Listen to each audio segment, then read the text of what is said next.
السلام عليكم ورحمة الله وبركاته.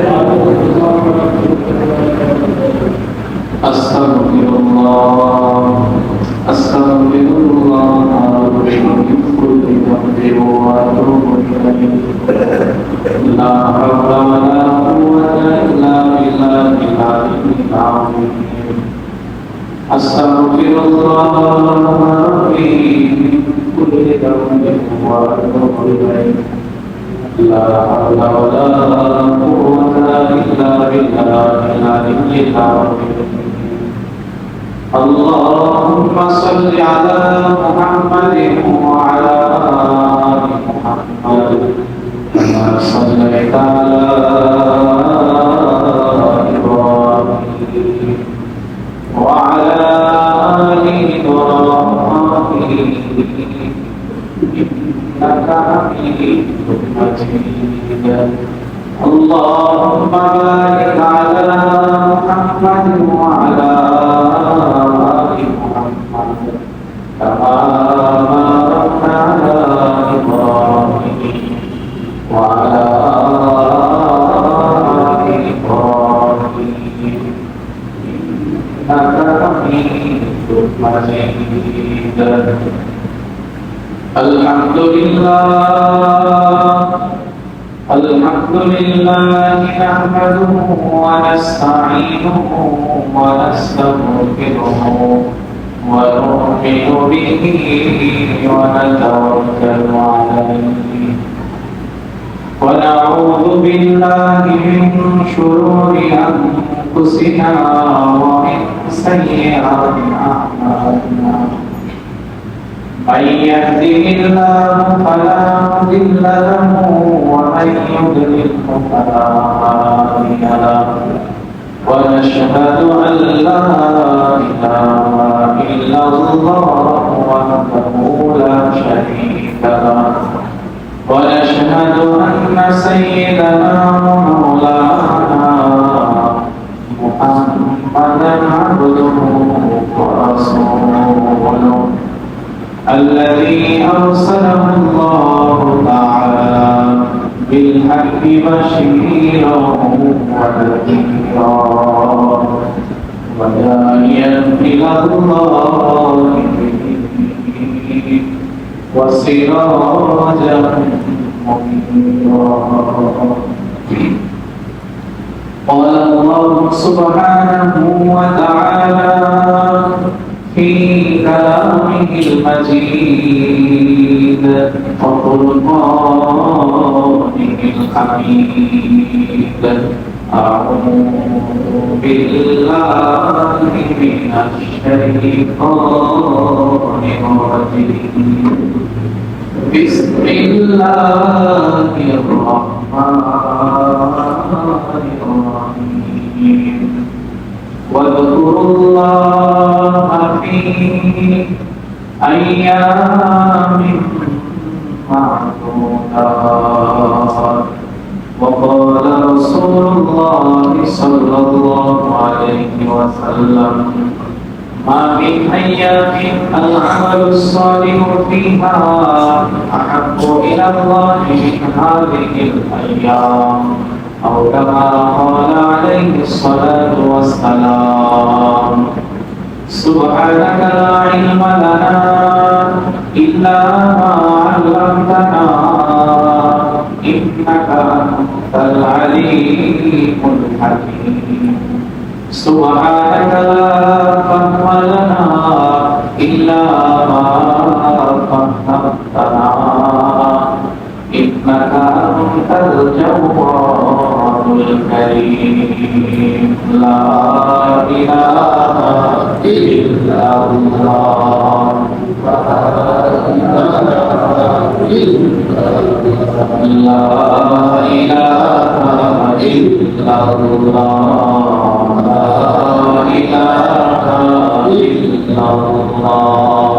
لا إله إلا الله لا إله إلا الله لا إله إلا الله محمد মুহাম্মাদুর রাসূলুল্লাহ। আলহামদুলিল্লাহ, সমস্ত প্রশংসা মহান রব্বুল আলামিনের জন্য, যিনি আমাদেরকে পবিত্র জুমার দিনে পৃথিবীর সবচেয়ে পবিত্র স্থান আল্লাহর ঘর মসজিদে আসার তৌফিক দিয়েছেন। সেই মহান রবের দরবারে দিল থেকে শুকরিয়া আদায় করে বলি আলহামদুলিল্লাহ। আজকে 26শে জিলহজ 1447 হিজরি, মহিলা জ্যৈষ্ঠ 1432 বাংলা 15 মে 2026। আরবিতে জিলহজ মাস 26 তারিখ, এবং আমরা জানি যে এখন জিলহজ মুহররম এই 3 মাস সম্মানিত মাস, বিশেষ মাস। আল্লাহর কাছে এই মাসের বিশেষ ফজিলত ও গুরুত্ব আছে। তার মধ্য থেকে জিলহজ মাস, যেটা সামনে আসতেছে, এখন জিলহজ, সামনে জিলহজ। আজকে 26 তারিখ, আরবিতে 27, 29, 30, আর 4 দিন বা 3 দিন পরে যে মাস শুরু হবে, এটা হচ্ছে আরবিতে জিলহজ মাস। এই জিলহজ মাসের প্রথম 10 দিন সম্পর্কে আল্লাহ রাব্বুল আলামিন কোরআনে এবং নবীজি হাদিসে অনেক ফজিলতের কথা বলেছেন। এই 10 দিনে অনেক আমল মুসলমানদের জন্য রয়েছে। তার মধ্য থেকে প্রথমে যে আমল আল্লাহ তাআলা বলেন, ওয়াজকুরুল্লাহ ফি আইয়ামিন মা'দুদাত, এই নির্দিষ্ট দিনগুলিতে বেশি বেশি আল্লাহর জিকির করা। আল্লাহ বলেছেন যে এই বিশেষ দিনগুলিতে বেশি বেশি আল্লাহর জিকির করতে হবে। জিলহজ মাসের প্রথম 10 দিন। এবং হাদিসে নবীজি বলেন বেশি বেশি নেক আমল করার কথা। নবীজি বলেছেন, মা মিন আইয়ামিন আল আমালুস সালিহু ফিহা আহাব্বু ইলাল্লাহি মিন হাযিহিল আইয়াম। জিলহজ মাসের প্রথম 10 দিনে আমল করলে আল্লাহ তাআলা এত বেশি খুশি হন যে বছরের আর কোনো দিন আমলে এত খুশি হন না। জিলহজের প্রথম 10 দিনের আমলে আল্লাহ রাব্বুল আলামিন অনেক খুশি হন। এই জন্য প্রথম 10 দিন আমাদেরকে বেশি বেশি নেক আমল করতে হবে এবং গুনাহ থেকে বেঁচে থাকতে হবে। এই সম্মানিত মাসগুলোতে আল্লাহ বলেছেন, ফালা তাযলিমু ফীহিন্না আনফুসাকুম, এই সম্মানিত মাসগুলোতে তোমরা গুনাহ থেকে বিরত থাকো, নিজেদের উপরে জুলুম করো না। এবং এই জিলহজের 10 দিনেই রয়েছে ইসলামের 5টি ভিত্তির একটা ভিত্তি, ইসলামের 5টা খুঁটির একটা খুঁটি, সেটা হলো হজ। জিলহজের 10 তারিখে ওয়ালিল্লাহি আলান নাসি হিজ্জুল বাইতি মান ইসতাতা ইলাইহি সাবিলা, আল্লাহ বলেন যে যার সামর্থ্য আছে হজ করার জন্য সে যেন হজ করে। আর এই হজ কখন করতে হবে? এই জিলহজের প্রথম দশকে। এবং এই জিলহজের প্রথম দশকে আরো একটা আমল হচ্ছে কুরবানি। ফাসাল্লি লিরাব্বিকা ওয়ানহার, এই প্রথম দশকে কুরবানি করতে হবে। প্রথম দশকে ঈদের দিন সহ, ঈদের পরে আরো 2 দিন। এরপরে যারা কুরবানি করার ইচ্ছা পোষণ করেছে তাদের উচিত হবে এই 10 দিন আগেই চুল, নখ ইত্যাদি এগুলো কাটা, এবং এই 10 দিনে এগুলো না কাটা, চুল, নখ ইত্যাদি পশম এগুলো বিরত থাকা। নবীজি বলেন, মান আরাদা আইয়ুযহিয়া ফালা ইয়াকুল মিন শা'রিহি ওয়া আযফারিহি শাইআন, যে ব্যক্তি কুরবানি করার নিয়ত করেছে যে এই বছর আমি ইনশাআল্লাহ কুরবানি করব, তার উচিত হবে সেই 10 দিনে চুল, নখ ইত্যাদি কোনো কিছু কাটবে না, বরং জিলহজ শুরু হওয়ার আগেই কাটবে, পরিষ্কার পরিচ্ছন্ন হবে। 4 দিন আছে আরো। এরপরে কুরবানি শেষ করে এরপরে সে কাটবে, এটা হলো উত্তম। এবং এখানে অনেক হাদিস বিশারদগণ বলেন যে যারা কুরবানি করবে না কিন্তু এই আমলটা করবে, এই 10 দিন আগে পরিষ্কার পরিচ্ছন্ন হয়ে থাকবে এবং এই 10 দিনে কোনো কিছু কাটবে না, তাদেরকে আল্লাহ তাআলা হজের সওয়াব দান করে, কুরবানির সওয়াব দান করে। এই জন্য এটা আমরা আমল করার চেষ্টা করব। এবং এই 10 দিনে আছে তাকবীরে তাশরিক, উচ্চ আওয়াজে তাকবীরে তাশরিক বলা, আল্লাহু আকবার, আল্লাহু আকবার। লা ইলাহা ইল্লাল্লাহু আল্লাহু আকবার ওয়া লিল্লাহিল হামদ। এই তাকবীরটা মনে মনে না, উচ্চ আওয়াজে, মানে এমন ভাবে বলতে হবে পাশের মানুষটাও যেন শুনে। এইভাবে এই 10 দিন উচ্চ আওয়াজে তাকবীর বলার জন্য বলা হয়েছে। উত্তম কাজ। এবং শেষের যে 5 দিন আছে 9 থেকে 13 পর্যন্ত, এই কয়েকদিন তো ওয়াজিব, প্রত্যেক নামাজের পরে তাকবীরে তাশরিক করা ওয়াজিব, না করলে গুনাহ হবে। আর এই পুরা 10 দিন, জিলহজ মাসের 10 দিন বেশি বেশি পড়লে আমাদের অনেক সওয়াব হবে। এজন্য আমরা এখন থেকে অভ্যাস করব, উঠতে বসতে, চলতে ফিরতে, বাজারে যাইতে, দোকানে যাইতে, স্কুলে যাইতে, খেতে খামারে যাইতে, আসতে আসতে সবাই আমরা উচ্চ আওয়াজে তাকবীর বলার অভ্যাস করব। আল্লাহু আকবার, আল্লাহু আকবার, লা ইলাহা ইল্লাল্লাহু আল্লাহু আকবার, আল্লাহু আকবার ওয়া লিল্লাহিল হামদ। এটা একটা আমল আমরা সবাই করার চেষ্টা করব। আর বিশেষ করে 9 থেকে 13 তারিখ জিলহজের সামনে প্রত্যেক নামাজের পরে সালাম ফেরানোর সাথে সাথে ইমাম, মুসল্লি সহ সমস্ত মানুষের এই তাকবীর একবার পাঠ করা ওয়াজিব, না করলে গুনাহ হবে। এবং মনে না থাকলে পরে কাজা আদায় করতে হবে তাকবীরে তাশরিক। এবং মা বোনেরা, মহিলারা বাড়িতে তারা এই আমলটা করবে, প্রত্যেক নামাজের পরে সালাম ফেরানোর পরে তাকবীরে তাশরিক করবে। এবং এই জিলহজের প্রথম 9 দিন, ঈদের দিন তো রোজা রাখা যায় না, এজন্য প্রথম 9 দিন রোজা রাখাটা অনেক সওয়াবের কাজ। এক হাদিসে আছে যে নবীজি এই জিলহজের 9টা রোজা রাখতেন এবং প্রতি মাসে 13, 14, 15 রোজা রাখতেন, সোমবার, বৃহস্পতিবার রোজা রাখতেন। এজন্য যাদের শরীর সুস্থ আছে, মনোবল আছে, তারা চেষ্টা করব সম্ভব হলে আগামী 1 তারিখ থেকে, আজকে 26, 1 থেকে একবারে ঈদের আগের দিন পর্যন্ত, আরাফার দিন পর্যন্ত, 9 তারিখ পর্যন্ত যাদের সামর্থ্য আছে রোজা রাখবো। রোজা রাখলে কি হবে? হাদিসে আছে যে প্রত্যেকটা রোজার বদলে আল্লাহ তাআলা শবে কদরের রাতে ইবাদতের সওয়াব দান করেন। অনেক সওয়াব এই রোজা। এজন্য যাদের সম্ভব হয় আমরা জিলহজের 9টা রোজা রাখার চেষ্টা করব। এবং বিশেষ করে 9 তারিখের যে রোজা, আরাফার রোজা, এই রোজা সম্পর্কে নবীজি বলেন আরো বিশেষ ফজিলত, সিয়ামু ইয়াউমি আরাফাতা আহতাসিবু আলাল্লাহ আন ইউকাফিরাস সানাতাল্লাতী ক্বাবলাহু ওয়াস সানাতাল্লাতী বা'দাহু। আরাফার দিনে যদি কেউ রোজা রাখে, নবীজি বলেন যে আল্লাহর কাছে আমি আশা করি যে তার পিছনের 1 বছরের গুনাহ মাফ হয়ে যাবে, সামনের 1 বছরের গুনাহ মাফ হয়ে যাবে। সুবহানাল্লাহ। এজন্য আমরা যদি পুরো 9 দিন জিলহজ মাসে রোজা রাখতে নাও পারি, অন্তত ঈদের আগের দিন 9 তারিখের যে রোজাটা, এটা আমরা সবাই রাখার চেষ্টা করব। আল্লাহ আমাদের সবাইকে তৌফিক দিন, সত্য বলে আমিন। এবং জিলহজের প্রথম দশকের 10 তারিখ যে দিন, ঈদের দিন যে দিন, সেই দিনও ঈদের নামাজ পড়া সহ আরো যত সুন্নত আমল আছে এগুলো করতে হবে। এজন্য এই প্রথম 10 দিন জিলহজের অনেক ফজিলতপূর্ণ সময়, গুরুত্বপূর্ণ সময়।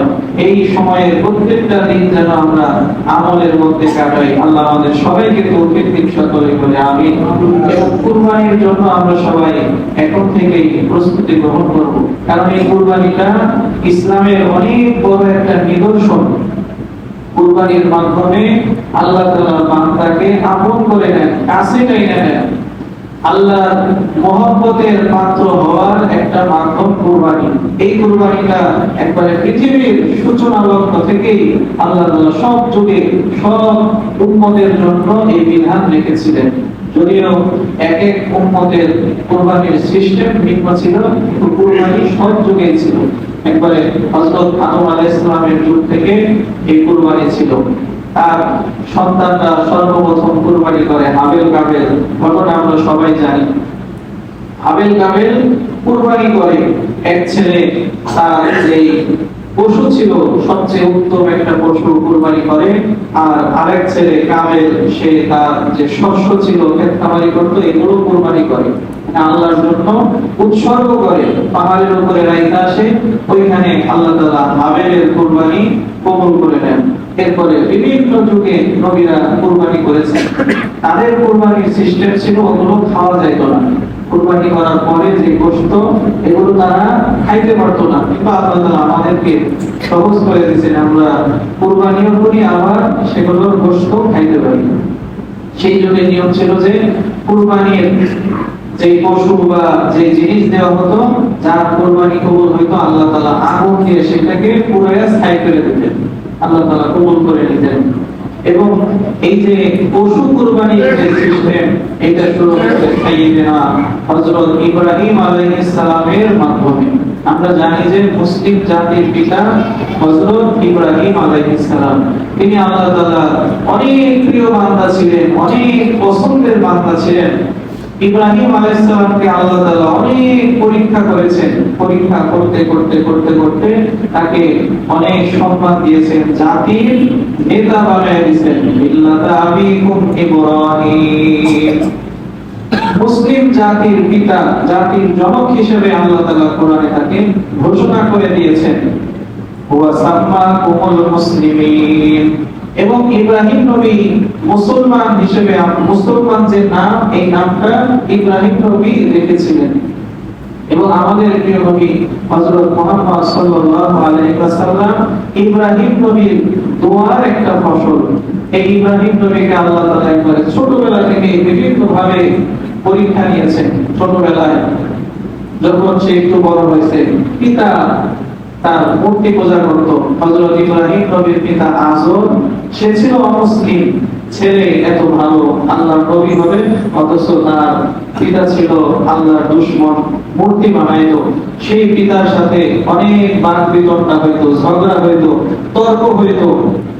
এক পর্যায়ে তার বাবা বলল, তোমাকে আমি হত্যা করে ফেলবো, তুমি এইভাবে আমাদের মূর্তির বিরুদ্ধে বলো। এমন একটা পরিস্থিতি হইল, হযরত ইব্রাহিম নবী তার পিতা, আত্মীয় স্বজন সবাইকে ছেড়ে নিজের মাতৃভূমি ত্যাগ করে ফেললেন আল্লাহর জন্য, সব ছেড়ে দিলেন ছোটবেলায়। এরপরে আল্লাহ রাব্বুল আলামিন যখন নবুয়ত দান করলেন, নমরুদের কাছে যখন দাওয়াত নিয়ে গেল, নমরুদ তাকে দাওয়াত কবুল না করে বরং আগুনের কুণ্ডলিতে নিক্ষেপ করলেন। এখানে আল্লাহ তাআলা বিশাল পরীক্ষা নিলেন। হযরত ইব্রাহিম নবীকে পুড়ায়া মারার জন্য নমরুদ বিশাল আগুন জ্বালায়, সেই আগুনের মধ্যে ইব্রাহিম নবীকে ফালায় দিলেন। আল্লাহ তাআলা হুকুম করে দিলেন, কুলনা ইয়া নারু কুনি বারদান ওয়া সালামান আলা ইব্রাহিম, ও আগুন সাবধান, খবরদার, আমার ইব্রাহিমের জন্য তুমি আরামদায়ক হয়ে যাও, নরম হয়ে যাও, শীতল হয়ে যাও, খবরদার ইব্রাহিমকে তুমি পোড়াইও না আগুনের মধ্যে। 40 দিন ইব্রাহিম নবী ছিলেন। বললেন যে পৃথিবীতে আমি যতদিন বেঁচে ছিলাম, এই 40 দিন সবচেয়ে আরামে ছিলাম, শান্তিতে ছিলাম। আল্লাহ তাআলা রেখেছিলেন। এই পরীক্ষা ইব্রাহিম নবী পাস করলেন। এরপরে হযরত ইব্রাহিম নবী বিয়ে শাদী করলেন, সন্তান হয় না। সন্তান দেওয়ার মালিক তো আল্লাহ। দীর্ঘদিন সন্তান হয় না, বয়স পার হয়ে গেছে, বৃদ্ধ হয়ে গেছে, 80 বছরের উপরে বয়স হয়ে গেছে। তবুও তিনি আশা ছাড়েন নাই, আল্লাহর কাছে সব সময় দোয়া করতেন, রব্বি হাবিলি মিনাস সালিহিন, হে আমার রব, নেককার সন্তান আমাকে দান করেন। আল্লাহ রাব্বুল আলামিন সেই বৃদ্ধ বয়সে, 86 বছর বয়সে আল্লাহ তাআলা তার সেই দোয়াকে কবুল করলেন। ওই বৃদ্ধ বয়সে তাকে একটা সন্তান দান করলেন, যার নাম হলো ইসমাঈল। এই দীর্ঘদিন পর সন্তান হয়েছে, কত মায়া, কত মহব্বত সন্তানের প্রতি। ছোট্ট বাচ্চা বলে এখনো। এই সময় আল্লাহ আবার তাকে পরীক্ষা করলেন, ও বন্ধু ইব্রাহিম, আবার তোমাকে পরীক্ষা করব, আমার সন্তুষ্টির জন্য, আমার হুকুম পালন করার জন্য তুমি তোমার এই সন্তানকে, স্ত্রীকে যাও মক্কার মরুভূমিতে রেখে আসো। অন্য দেশে বাস করতে, সেইখান থেকে মক্কায় নিয়ে গেলেন। হযরত জিবরাইল আলাইহিস সালাম লেখায় নিয়ে গেলেন। মক্কায় ওই সময় কিছুই ছিল না, শুধু মরুভূমি, কোনো মানুষ নাই, জন নাই, পানি নাই, খাবার নাই, গাছগাছালি নাই, শুধু মরুভূমি আর মরুভূমি। সেখানে হযরত ইসমাঈল আলাইহিস সালামকে এবং বিবি হাজেরা আলাইহিস সালামকে নবী ইব্রাহিম রাইখা চলে আসতেছে পিছন দিকে ফিরে। বিবি হাজেরা বলে, ও আমার স্বামী ইব্রাহিম, আপনি আমাদেরকে মরুপ্রান্তরে রাইখা যাইতেছেন, খাবার নাই, পানি নাই, মানুষ নাই, এখানে আমরা কিভাবে বাঁচবো, কিভাবে থাকবো? কিছুই বললেন না। এটা কি আপনার নিজের খুশিতে নিজের ইচ্ছায় রাখা গেলেন নাকি আল্লাহর হুকুমে? তখন হযরত ইব্রাহিম আলাইহিস সালাম হাত দিয়া উপরে ইশারা করলেন যে আমি আল্লাহর হুকুমেই তোমাদেরকে এখানে রাখা যাইতেছে। বিবি হাজেরা বললেন তাইলে আমাদের আর কোনো চিন্তা নাই। যদি আপনারা নিজের ইচ্ছায় না রাখেন, যদি আল্লাহর ইচ্ছাই আমাদেরকে এই মরুভূমিতে রেখে যান, তাহলে আমাদের আর কোনো চিন্তা নাই যে আল্লাহ আমাদেরকে এই মরুভূমিতে পাঠানোর নির্দেশ দিয়েছেন, সেই আল্লাহই আমাদের খাবারের ব্যবস্থা করবেন। তিনি ধৈর্য ধরলেন। সাথে যে খাবার ছিল, পানি ছিল, অল্প কিছু দিনের মধ্যে শেষ হয়ে গেল। মাও ক্ষুধার্ত, শিশু বাচ্চা করে শিশু ইসমাইল সেও খুব ক্ষুধার্ত, চটপট করতেছে। বিবি হাজেরা একবার সাফা পাহাড়ের উপরে যায়, কোনো মানুষজন দেখা যায় কিনা, পানি দেখা যায় কিনা, দেখে যে নাই। আবার ওই পাহাড় থেকে নিচে নেমে আসে, আবার মারওয়া পাহাড়ে যায়। ইন্নাস সাফা ওয়াল মারওয়াতা মিন শাআইরিল্লাহ। সাফা মারওয়া পাহাড় কিয়ামত পর্যন্ত আল্লাহ তাআলা নিদর্শন হিসেবে রেখে দিবেন। হজ করতে গেলে ওই পাহাড়ে না গেলে তার হজই কবুল হবে না, এরকম আমল বানায়া দিলেন। বিবি হাজেরার এই দৌড়াদৌড়িকে আল্লাহ এত পছন্দ হলো। একবার এই পাহাড়ে যায়, একবার ওই পাহাড়ে যায়, এইভাবে 7 বার যাওয়ার পরে হযরত জিবরাইল আলাইহিস সালাম আসলেন কুদরতি ভাবে। মাটির মধ্যে আঘাত করার পরে ওই যে জায়গায় বাচ্চাটা শুয়েছিল ওই জায়গা থেকে জমজমের পানি বের হয়ে গেল। যে জমজমের পানি সারা পৃথিবীর মানুষ খেয়েও ফুরায় না, ফুরাবেও না। এরপরে ওইখানে আস্তে আস্তে বসতি হইলো, মানুষজন আসলো। কিছুদিন যাওয়ার পরে ওই বাচ্চাটা যখন বড় হইল, ছোট বাচ্চা, হাঁটতে চলতে পারে, 10-12 বছর, মা বাবা ডাকতে পারে, খেলাধুলা করে, এই সময় আবার হযরত ইব্রাহিম আলাইহিস সালামকে আল্লাহ তাআলা কঠিন পরীক্ষার সম্মুখীন করলেন। স্বপ্নে দেখলেন একটানা 3 দিন যে তার আদরের সন্তানকে আল্লাহর নির্দেশে কুরবানি করতেছে। নবীদের স্বপ্ন আল্লাহর আদেশ, সাধারণ মানুষের স্বপ্ন আলাদা, নবীদের স্বপ্ন আলাদা। হযরত ইব্রাহিম আলাইহিস সালাম আল্লাহ তাআলার এই নির্দেশ পেয়ে আবার সেই মক্কায় আসলেন। বিবি বাচ্চাকে এই আল্লাহর আদেশ শোনানোর জন্য আয়েশা তার সন্তান ইসমাঈলকে বলতেছে, আল্লাহ কোরআনে বলেন এই কথা, فَلَمَّا بَلَغَ مَعَهُ السَّعْيَ قَالَ يَا بُنَيَّ إِنِّي أَرَى فِي الْمَنَامِ। ইব্রাহিম আলাইহিস সালাম মক্কায় আসলেন, তার ছোট্ট সন্তান ফুটফুটে শিশু ইসমাঈল এই সন্তানকে বললেন, ও আমার সন্তান, ইয়া বুনাইয়া, ও আমার আদরের সন্তান, ইন্নী আরা ফিল মানাম, আমি স্বপ্নে দেখলাম আল্লাহ তাআলা আমাকে নির্দেশ দিয়েছেন, ইন্নী আরা ফিল মানাম আন্নী আযবাহুকা ফানজুর মাযা তারা। আল্লাহর হুকুমে তোমাকে আমি জবাই করতেছি, আমাকে আল্লাহ ওহী করেছেন, স্বপ্ন দেখাইছেন, এখন তোমার কি মনের তামান্না তুমি আমাকে বলো। সন্তান শিশু ইসমাঈল, তিনিও তো নবীর সন্তান, সেও বললেন, ইয়া আবাতি ফাল মা তুমার, ও আমার বাবা, আপনি আর দেরি করেন না, আল্লাহ তাআলা যে হুকুম করেছেন সেই হুকুম আপনি পালন করেন। সন্তানও পরীক্ষায় উত্তীর্ণ হবে, দুইজনকে আল্লাহ কবুল করলেন। এরপরে বাবা সন্তান দুজনেই কুরবানির জন্য প্রস্তুতি নিয়ে নিলেন। যখন কুরবানির জায়গায় যাবেন, পথিমধ্যে 3 বার শয়তান এসে পথ আটকে ধরল। 3 বার 7 বার 7টা করে পাথর নিক্ষেপ করলেন হযরত ইব্রাহিম আলাইহিস সালাম। পথে গেলে এখনো ওই 3 জায়গায় 7টা করে পাথর নিক্ষেপ করতে হয়, তা না হলে হজই হয় না। আল্লাহ তাআলা এই আমলটাও এত পছন্দ হয়ে গেলেন, কিয়ামত পর্যন্ত এই আমলটা হজের মধ্যে আল্লাহ তাআলা যুক্ত করে দিবেন। এরপরে কুরবানি করবেন। সন্তান বাবাকে বলতেছে, ইসমাঈল, ও আমার বাবা ইব্রাহিম, আল্লাহ তাআলা কুরবানি করার জন্য বলেছেন আমাকে, কিন্তু আপনি তো আমার বাবা, আমাকে কুরবানি করার সময় আপনার মায়া লাগতে পারে, আপনি আমাকে সোজা না শোয়া, চিৎ করে না শোয়া, এক করে শোয়ান, আমার মুখটা অন্যদিকে ঘুরে থাকবে, তাহলে আপনি আর আমাকে দেখতে পাবেন না, আপনার কষ্ট হবে না, আমিও ওই স্কুটি দেখে আর ভয় পাবো না, আমাকে এক করে দেন, মুখটা অন্যদিকে দেন। কুরবানির পশু আমরা যে এক করে শোয়াই ওইখান থেকেই, এবং আপনার চোখটা আপনি কাপড় দিয়ে বাইরে নিয়েন, তাহলে আমাকে দেখে যেন আপনার কষ্ট না হয়, মায়া না হয়।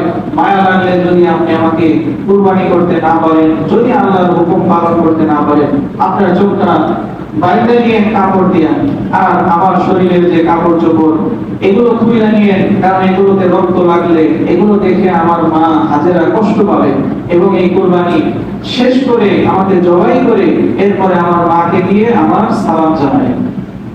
পিতা সন্তানের এরকম মুহূর্তে কুরবানি করার জন্য প্রস্তুতি নিয়ে নিলেন, শুধুমাত্র আল্লাহর হুকুম পালন করার জন্য। জবাই করার চেষ্টা করে, ছুরি চালায় কিন্তু ছুরি কাটে না। আল্লাহ তাআলা ডাক দিয়ে দিলেন, ওয়ালাদাইনাহু আইয়া ইব্রাহিম। আল্লাহ রাব্বুল আলামিন বলেন, আমি ডাক দিলাম, ও ইব্রাহিম। ওয়ালাদাইনাহু আইয়া ইব্রাহিম, ইব্রাহিমকে ডাক দিলাম, ও ইব্রাহিম থামো। কদ সাদ্দাকাতার রুমিয়া, তোমার স্বপ্নে যে আদেশ আমি তোমাকে দিয়েছিলাম এই স্বপ্ন তুমি বাস্তবে রূপান্তর করে ফেলছো, তুমি পাশ করে ফেলছো, থামো। আল্লাহ তাআলা তার কুরবানির বদলে, ইসমাইলের কুরবানির বদলে জান্নাত থেকে হযরত জিবরাইল আলাইহিস সালামের মাধ্যমে একটা পশু পাঠিয়ে দিলেন, দুম্বা পাঠিয়ে দিলেন। সেই দুম্বা জবাই হয়ে গেল, ইসমাইল আলাইহিস সালাম জীবিত রইলেন। এইভাবে আল্লাহ তাআলা তাদের কুরবানিকে কবুল করে নিলেন এবং কিয়ামত পর্যন্ত সমস্ত উম্মতের জন্য এই পশু কুরবানির বিধান চালু করে দিলেন। সুতরাং এই বর্তমান যুগে আমরা যে সামনে কুরবানির সিজন, কুরবানি করব, এইটা শুধু একটা পশু কিনে জবাই করলাম খাইলাম এরকম না, বরং এটা আল্লাহর বিশেষ একটা বিধান। এবং তাকবীরে তাশরিক যে বলি, এটাও ওই জিবরাইল আলাইহিস সালাম যখন আসতেছিলেন জান্নাত থেকে দুম্বা নিয়ে, জিবরাইল আলাইহিস সালাম তাকবীর বলে বলে আসতেছিলেন, আল্লাহু আকবার, আল্লাহু আকবার। জিবরাইল আলাইহিস সালামের আওয়াজ শুনে ওই বাচ্চা ইসমাইল সেও বলে উঠেছিল, আল্লাহু আকবার, লা ইলাহা ইল্লাল্লাহ। এবং ইব্রাহিম নবী এই দুইজনের তাকবীর শুনে সেও বললেন, আল্লাহু আকবার ওয়া লিল্লাহিল হামদ। তিনজন নেক ব্যক্তির, জিবরাইল আলাইহিস সালামের কথা, ইসমাইল আলাইহিস সালামের মুখের কথা এবং ইব্রাহিম নবীর মুখ দিয়ে যে তাকবীরগুলো বের হয়েছিল, এগুলোই তাকবীরে তাশরিক হয়।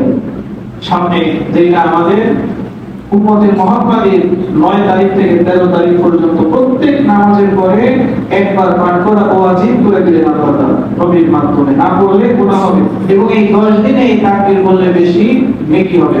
আল্লাহু আকবার, আল্লাহু আকবার, লা ইলাহা ইল্লাল্লাহ, আল্লাহু আকবার, আল্লাহু আকবার ওয়া লিল্লাহিল হামদ। এইজন্য এই কুরবানি ছোটখাটো কোনো বিষয় নয়, ছোটখাটো কোনো আমল নয়। যাদেরই সামর্থ্য আছে প্রত্যেকেরই উচিত এই কুরবানি করা, কুরবানি করার মাধ্যমে আল্লাহর প্রিয় পাত্র হয়ে যাওয়া। যার সামর্থ্য আছে ছোট্ট একটা ছাগল দিয়ে সে কুরবানি করে আল্লাহর প্রিয় হয়ে যাবে, আল্লাহর মহব্বতের বান্দা হয়ে যাবে। যার আরো বেশি সামর্থ্য আছে সে গরুর একটা ভাগ দিয়া কুরবানি দিয়ে আল্লাহর প্রিয় হয়ে যাবে। যার সামর্থ্য আছে একটা দুইটা পাঁচটা গরু কুরবানি করে সে আল্লাহর প্রিয় হয়ে যাইতে পারে। এই জন্য আমরা সবাই চেষ্টা করব কুরবানি করার, যাদেরই সামর্থ্য আছে। আল্লাহ তাআলা আমাদের সবাইকে কুরবানির মতো মহৎ কাজ করার তৌফিক দান করুন এবং এই জিলহজ মাসের প্রথম 10 দিন যে আমলগুলো করলাম সেই আমলগুলো করার তৌফিক দান করুন। সংক্ষেপে আমলগুলো আবার বলতেছি, এই 10 দিনে আল্লাহ বেশি বেশি জিকির করা, নেক আমল বেশি বেশি করা, গুনাহ থেকে বেঁচে থাকা, হজ, কুরবানি এবং যারা কুরবানি করবে এই 10 দিনের আগে চুল নখ সবকিছু কেটে ফেলা, এরপরে বেশি বেশি উচ্চ আওয়াজে তাকবীর পাঠ করা এবং জিলহজের প্রথম 9 দিন রোজা রাখা এবং বিশেষ করে 9 তারিখে অবশ্যই রোজা রাখা। আল্লাহ তাআলা আমাদের সবাইকে জিলহজের এই গুরুত্বপূর্ণ আমলগুলো করার তৌফিক দান করুন, সকলে বলি আমিন।